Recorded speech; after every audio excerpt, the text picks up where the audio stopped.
Buenas tardes, mi nombre es Ana Tuca y hoy día vamos a ver la clase de Ethernet.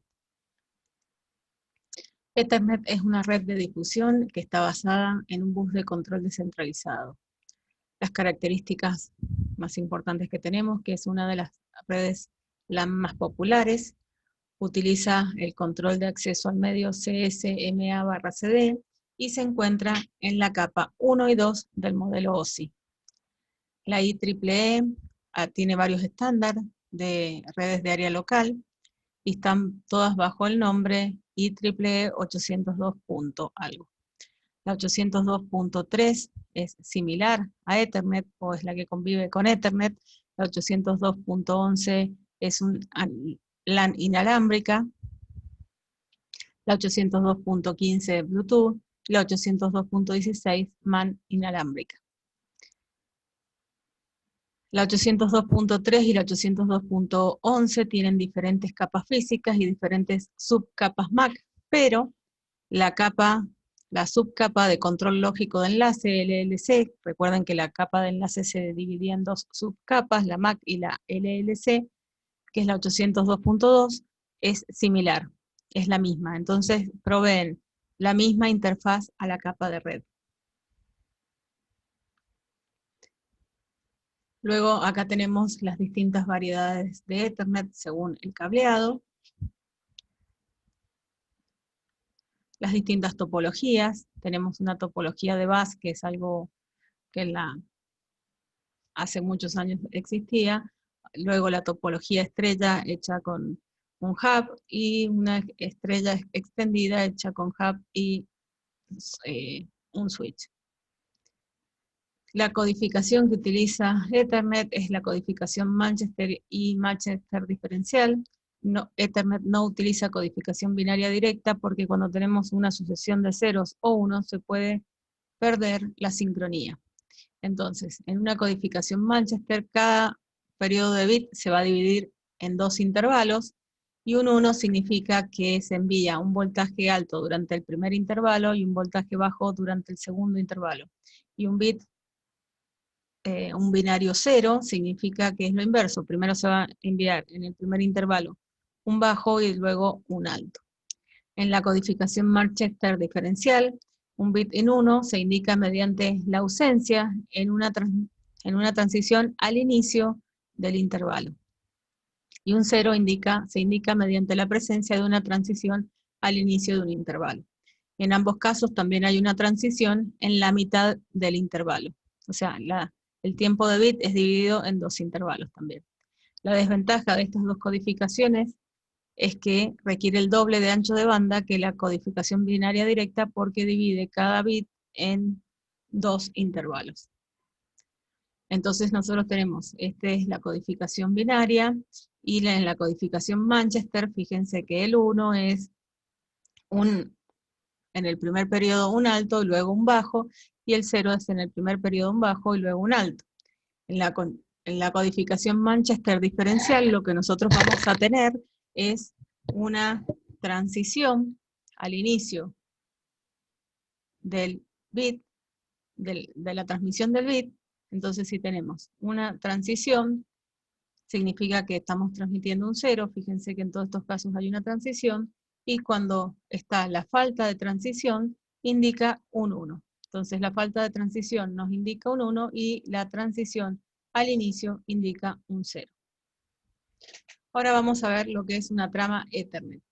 La trama Ethernet comienza con un preámbulo que son 8 bytes, son 7 bytes de preámbulos y el octavo se lo llama inicio de trama, y es una sucesión de 1 0 1 0 en los 7 bytes más altos, o codificado en hexadecimal AA. Luego de ello viene en el inicio de trama un byte que comienza con 1 0 1 0 1 0 y al final 1 1. El preámbulo sirve para que el receptor se sincronice. Luego de la trama vienen dos direcciones, la dirección MAC destino y la dirección MAC origen.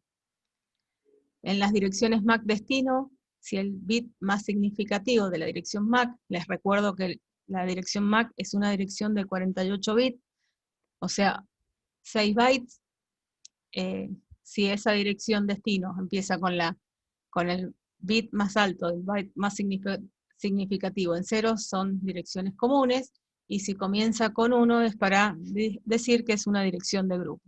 Dentro de las direcciones de grupo nosotros tenemos dos tipos de direcciones, que es la dirección de multicast y la dirección de broadcast o difusión.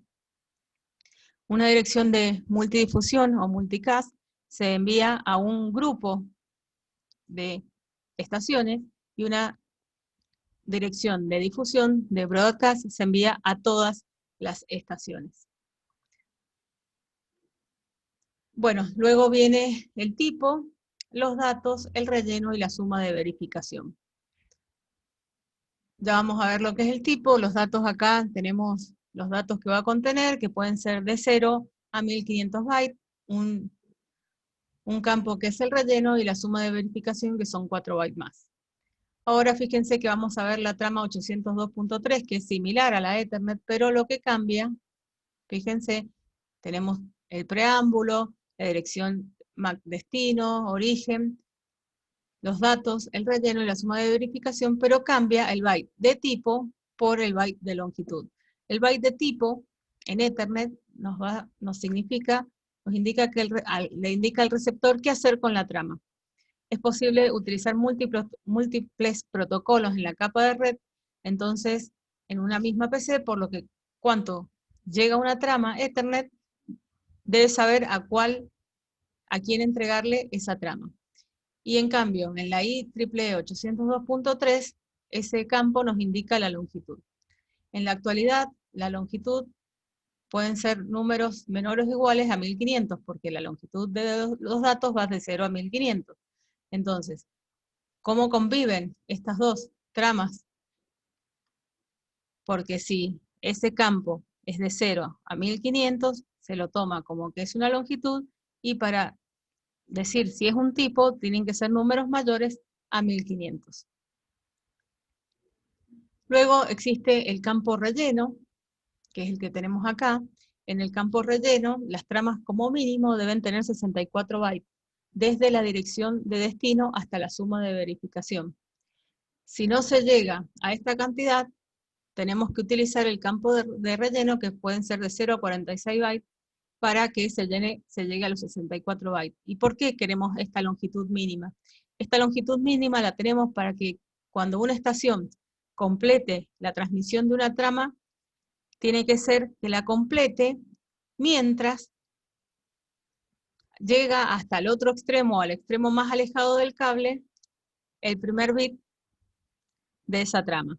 Entonces la trama tiene que tener una longitud mínima, cosa de que sí esté transmitiendo mientras llega el bit el primer bit a la última estación, para poder detectar si hay colisión. Protocolo ARP. El protocolo de resolución de direcciones, y nosotros lo tenemos que cada host tiene una o más direcciones IP. Y estas no pueden utilizarse para enviar paquetes de hardware, porque la capa de enlace no entiende de direcciones IP. Entiende de direcciones físicas. Las direcciones físicas son las direcciones Ethernet de 48 bits o las direcciones MAC. Los fabricantes de tarjetas solicitan un bloque de direcciones les dan, y cada una de estas direcciones MAC es única. Y entonces estas tarjetas envían las tramas basadas en esas direcciones Ethernet de 48 bits, y no basadas en las direcciones IP. Entonces viene el protocolo ARP, que es un protocolo responsable de encontrar la dirección de hardware, o sea, la Ethernet MAC, que le corresponde a una dirección determinada IP. Es decir, nos va a resolver el problema de encontrar qué dirección de Ethernet le corresponde a una dirección IP dada. Es un protocolo que está en la capa 2 y 3 del modelo OSI, porque une estas dos características. ¿Cómo funciona?